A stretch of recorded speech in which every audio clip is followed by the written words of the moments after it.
He preparado un mapa, el cual es más producto de la imaginación, pero creo que está ajustado en gran forma a la configuración aproximada de nuestro universo, a nuestra tercera creación.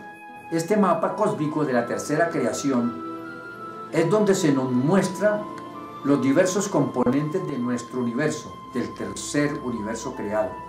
Aquí podemos ver que existen 7 cosmos y en cada cosmos está compuesto directamente por 7 subcosmos.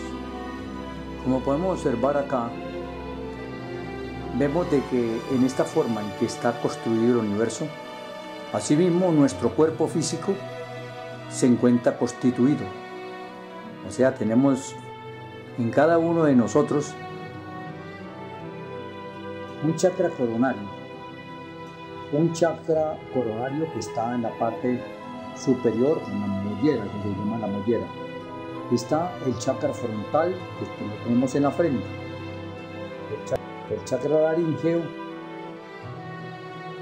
que está en la garganta. El chakra cardíaco, que está en el corazón. El chakra solar, que está en la parte del estómago. El chakra basal, que está en la parte baja, hacia la parte de los órganos, todo lo que es el colon, los ovarios, los órganos genitales, y el chakra muladhara, que está en las glándulas gónadas, en la zona más baja. En ese lugar se encuentra situada la Tierra. Allí, como en todo lugar, podemos observar, vamos a hacer más clara la comparación. Nos vamos hacia este plano. En este plano encontramos uno de los cosmos. Este cosmos podemos notar de que está compuesto por 1, 2, 3, 4, 5, 6 y 7 subcosmos. Nos estamos refiriendo al absoluto solar. Cada subcosmos se puede decir de que es la zona o el nivel del protocosmos. Luego uno de estos, o sea, vamos a tomar uno de estos, exactamente este subcosmos es este mismo. Este subcosmos tiene 33 universos. Aquí lo podemos contar, son los 33 universos que compone cada subcosmos. Y cada uno de estos chiquiticos, de estos azulitos, viene a ser este otro, que está compuesto por 33 sistemas solares. Esos 33 sistemas solares está en este lugar. Aquí en el último lugar está nuestra Tierra. Aquí se encuentra la Tierra y girando alrededor del Sol de Orso, así como se explicaba anteriormente. Maestro, usted mencionó el Tao. ¿Qué es eso? ¿Cómo funciona? Me contaba extracámaras de que el Tao es tan poderoso que puede resolver un conflicto o también es capaz de neutralizar o destruir fuerzas tan potentes y negativas como las que se produjeron en los cielos. Eso es así. El Tao es una esencia donde se hallan contenidas las triples energías. Es lo positivo, lo negativo y lo neutro. Sin estas 3 fuerzas, nada absolutamente puede existir. Le puedo aseverar además que el Tao como integración se puede considerar como el número 3, la ley del principio de toda creación. Es el complemento de la asociación y de la creación de otros elementos químicos. Es el átomo básico de creación de las moléculas, de los tejidos y de los órganos. Para explicarle mejor, le puedo decir que el Tao es el mismo protón, neutrón y electrón que contiene un átomo. En otra forma, es el Padre, la Madre y el Hijo, o también que es el Hijo y el Espíritu Sacro. También se le puede denominar protio, tritio y deuterio, que son unos isótopos del hidrógeno.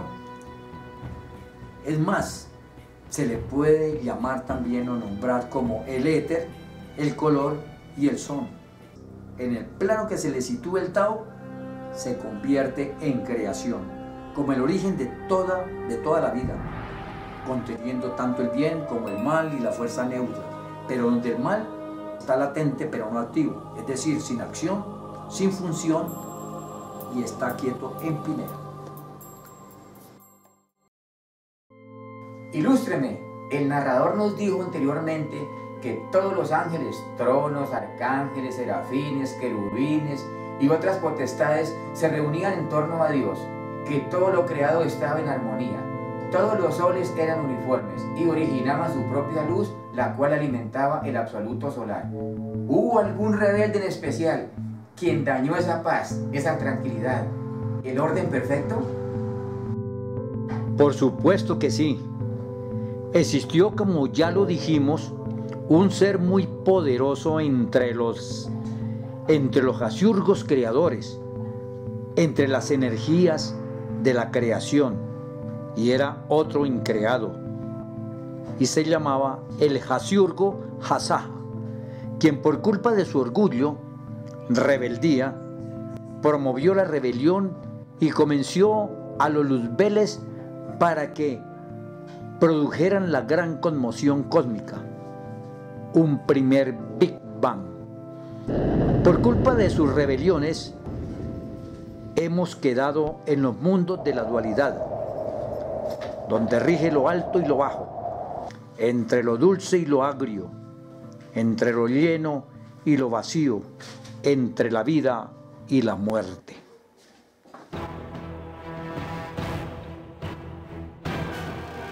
Vamos a oír la narración que continúa para que sigamos dándole claridad a sus inquietudes y sobre todo para saber algo más de ese ser llamado Hasaja.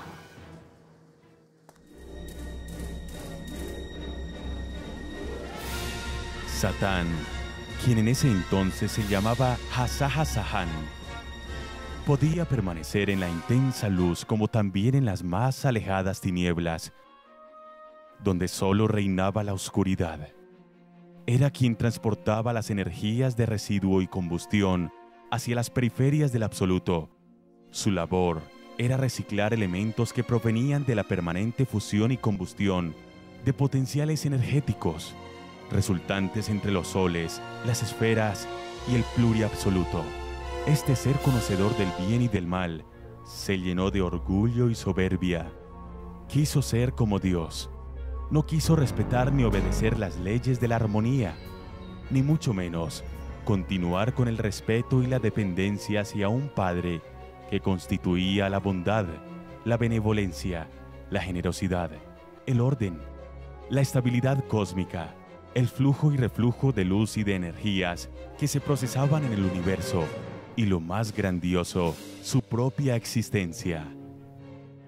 Entonces optó por llevar al cosmos a una gran hecatombe, incita la rebelión en los soles del pluriabsoluto, induce y conduce a las luces bellas, que solo conocíamos el bien, a suspender el proceso de sostenimiento del espíritu de la creación, para que dejáramos de cumplir nuestras actividades de recolección de energías. Es en este instante en que la paz universal es quebrantada totalmente y la creación de Dios es alterada por el caos. La guerra cósmica había sido declarada por las huestes de la rebelión.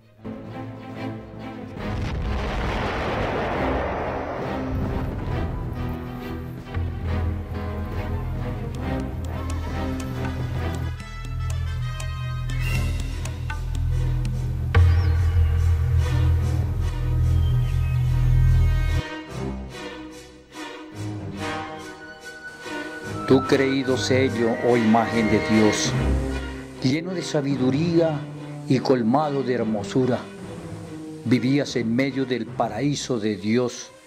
En tus vestiduras brillaban toda suerte de piedras preciosas que te daban hermosura, y los instrumentos músicos estuvieron preparados para ti en el día de tu creación.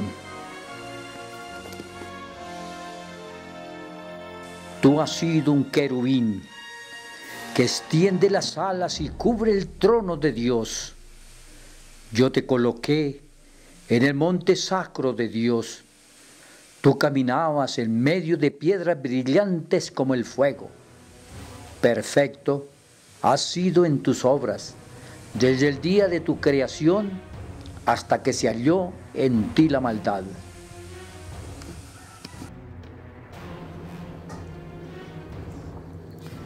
Con la abundancia de tu tráfico se llenó de iniquidad tu corazón, y pecaste.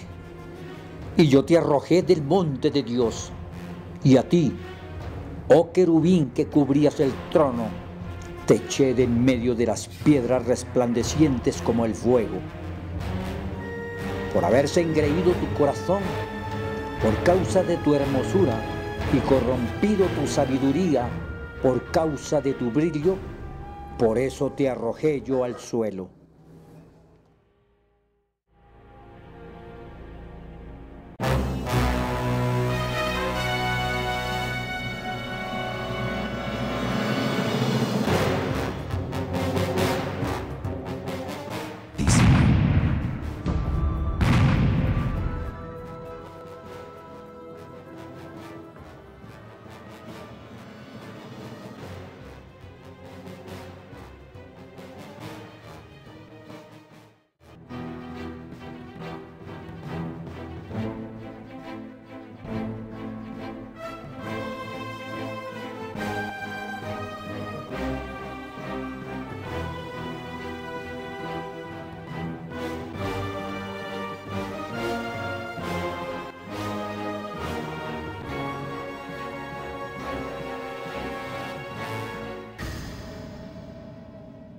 Estimado investigador, entonces, en resumen, ¿quiénes fueron los protagonistas de esta guerra? No es extraño que su merced me haga todas estas preguntas. Si le cuento, estos acontecimientos son antiquísimos y existen muchos escritos al respecto, pero muchas doctrinas y enseñanzas actuales las han extirpado a través del tiempo, sobre todo la Iglesia Católica, quien a través de los tiempos no ha permitido que se hable de estos sucesos y por lo tanto han excluido totalmente estas verdades de los escritos sagrados. La Iglesia cuenta con infinidad de libros secretos que fueron propiedad de los gnósticos, de los esenios, de los templarios, de los cátaros y de otras escuelas perseguidas y sometidas sus practicantes, o fueron los practicantes de estas doctrinas fueron sometidos injustamente al exilio. Yo ya le había contado que los protagonistas de estos acontecimientos fueron Hassá, un demiurgo creador, un demiurgo, y los Luzbeles, pero le voy a complementar a esa historia lo siguiente. Existe un pluriabsoluto, es decir, un nivel que está más afuera del absoluto solar y que fue allí exactamente donde se originó la rebelión de los Luzbeles. Los Luzbeles y otros mandos eran grandes bloques energéticos, foáticos, masas de fuego, no materializadas, energías de corrientes electrónicas que emergieron de los diferentes lugares del pluriabsoluto solar y que posteriormente se fueron juntando para combatir frente a frente contra las energías de los ejércitos de Jehová. Estas energías de Dios combatieron fuego contra fuego y fueron manejadas por el gran comandante del absoluto solar, el Crestus Cristo, el mismo Miguel, el hermano gemelo de Crestus, el jefe de los ejércitos, energías que representaban la triuna sagrada, o sea, a Jehová, a Kelion y a Un. Estas flamígeras energías chocaron contra las huestes enemigas, repeliendo su belicosidad.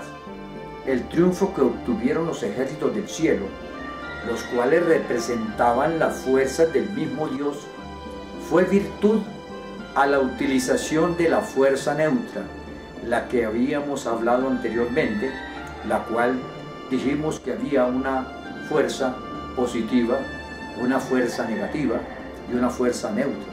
Hablamos también de las fuerzas centrípetas, de las fuerzas centrífugas y de la fuerza neutra. Esta fuerza paralizó el combate de las dos masas energéticas, pluriabsoluto solar y las fuerzas que habían del absoluto solar, haciendo que en el centro, porque esta era el centro, exactamente la fuerza neutra, en dos fuerzas, acción y reacción, intervino esta fuerza y neutralizó totalmente esas dos fuerzas y paralizó totalmente ese combate, permitiendo que Miguel, quien es el hijo unigénito del centro solar, el que tiene poderes sobre los cielos y la tierra, Miguel es el símbolo de la equidad, el establecimiento de la paz en el universo, el administrador del orden en los 7 cosmos y en los universos existentes, y es el contacto entre el absoluto solar y la descendencia o la descendencia evolutiva de los seres en el cosmos hasta llegar a los humanos. O sea, desde los humanos hasta el absoluto solar es el regente Miguel de los ejércitos. Él se valió de la fuerza neutra e hizo prevalecer el poder de Dios y el sostenimiento de su creación, lanzando a los abismos y a las tinieblas de afuera al gran dragón o serpiente antigua que mencionan las escrituras, y con él a un tercio de soles implosionados y a un tercio de flamígeros dragones de eterna sabiduría y poder, donde se destacaban, entre otros, los dioses, los eliones, los serafines y algunos querubines que estaban encargados del proceso de alimentación y de reflujo de energías mutadas que se fusionaban y se entregaban al absoluto solar. Este absoluto solar, ya le había contado, que devolvía esas energías para seguir asistiendo o alimentando los soles que le giraban alrededor.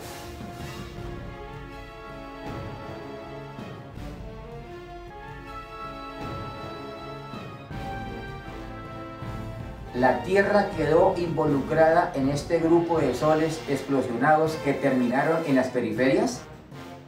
Sí, señor. Antes la Tierra era un sol que giraba alrededor del absoluto solar. Se hallaba en el pluriabsoluto solar, o sea, el que está afuera del absoluto.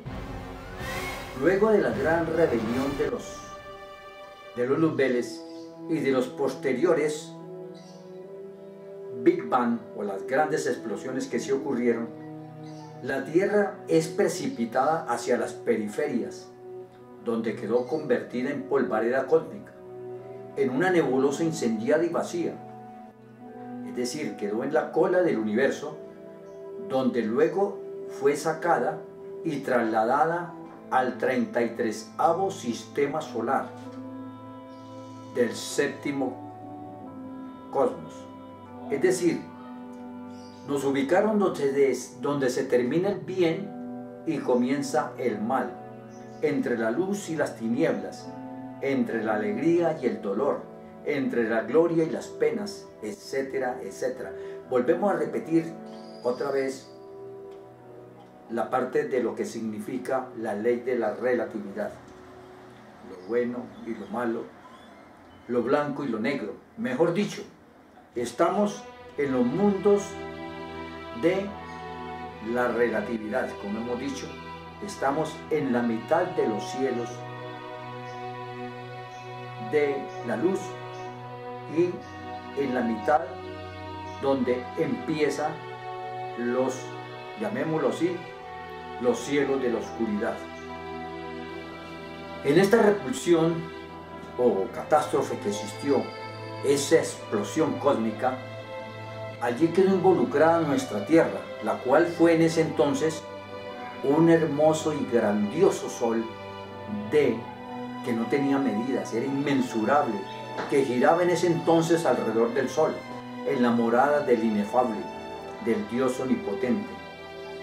La Tierra donde también, como otros soles que la acompañaban, existían seres que se reproducían por esporas. O sea, era una reproducción totalmente diferente a esta reproducción que se hizo o que posteriormente se efectuó aquí en la Tierra. Era una reproducción por esporas. ¿Qué cantidad de historias tan impresionantes tiene nuestro universo? Su merced nos contó que millones de chispas energéticas, dioses de la creación y otras fuerzas quedaron involucradas en esta revuelta y que por eso fueron lanzados a las periferias. Entonces, ¿qué pasó con ellos y dónde se encuentran? Somos nosotros mismos. Usted, su merced, el otro personaje, el que pasó por aquel lado, el que está en el carro, todos, absolutamente, somos esos personajes que nos involucramos en esa revuelta en la parte del pluriabsoluto. Los archivos acásicos y otros libros sagrados nos narran que una vez el arcángel Miguel hubo dominada la rebelión y después de haberla precipitado a las periferias, nos ofreció la salvación y nos prometió que nos podía convertir en líderes si demostrábamos arrepentimiento sincero y que perdonándonos nos llevaría nuevamente al lugar de donde habíamos sido expulsados, del pluriabsoluto solar. Pero esta bondadosa oferta no fue acogida por los más grandes y belicosos del desorden.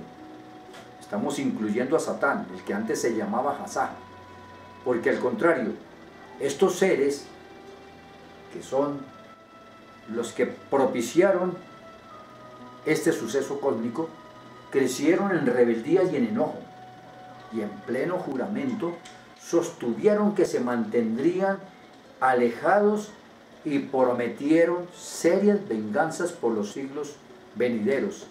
Estos son los que hoy se llaman demonios irredentos y que están conduciendo a tantas almas a los infiernos.